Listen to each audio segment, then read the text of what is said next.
Hi, this is Gilead Missionary with another one of my informational videos about Jehovah's Witnesses.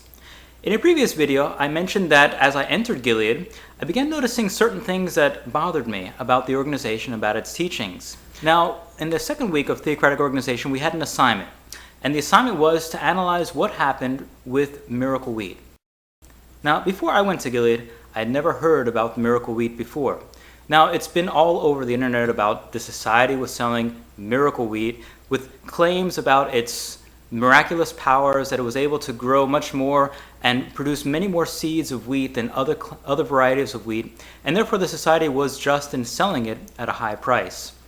Now, the society addressed this issue in the 1975 yearbook, as well as in the 1953 Watchtower, where they addressed a claim made by an apostate tract that the society was selling this miracle wheat at such a high price, it was really ripping people off.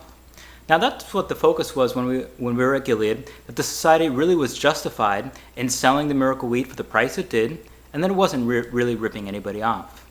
Well, I accepted that. I accepted, well, perhaps the society had the right to sell the miracle wheat for the price it could, but it seemed to me that there was a logical fallacy going on. The problem that I would have with the society selling miracle wheat would be not the price, whether the society was selling it at $10 a bushel or $50 or $60 a bushel. That doesn't bother me. What bothered me was that the society was actually selling something in the pages of the Watchtower. Now, I had been raised to believe that the society had never been involved in any commercial endeavor, that Pastor Russell had said when God did not want the Watchtower to continue, contributions would cease. So what bothered me about miracle wheat was not that it was being sold at a high price. What bothered me was that why was the society engaged in a commercial activity in the first place? Why was the society selling something in the pages of the Watchtower? I'd never known that the society had actually engaged in selling products in its magazines. Miracle wheat was not the only product that the society was selling. There were other products that the society advertised in its early copies in the first few decades of its publication.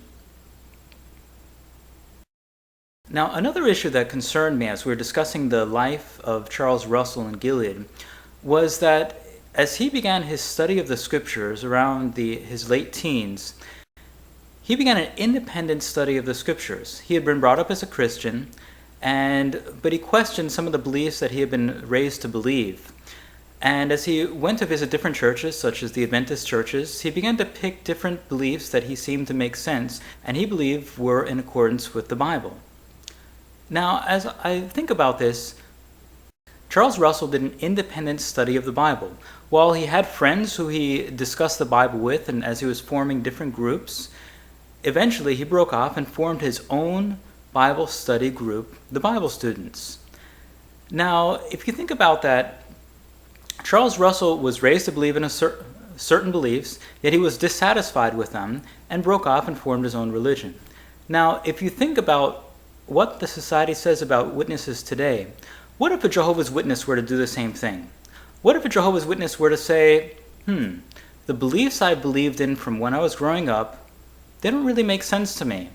I think I'm going to go independently and review the Bible independently. What does a society say about a person who would do that? Worse, what would a society say about a person who would not only study the Bible independently, but would take it to the next step and form his own religion? How does the society view such a person today?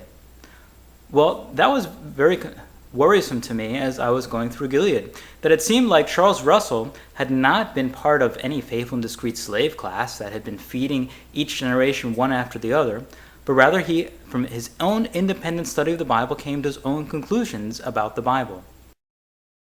Unfortunately today, any Jehovah's Witness who does that will be considered an apostate.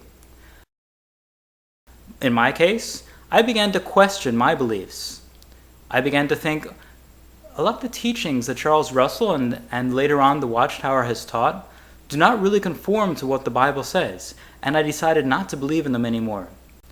Rather than being considered someone good for taking this stance, the Watchtower has vilified me, announced that I'm no longer one of Jehovah's Witnesses, and considers me an apostate. I don't see what I have done any different from what Charles Taze Russell has done. Yet he is glorified, and I am vilified.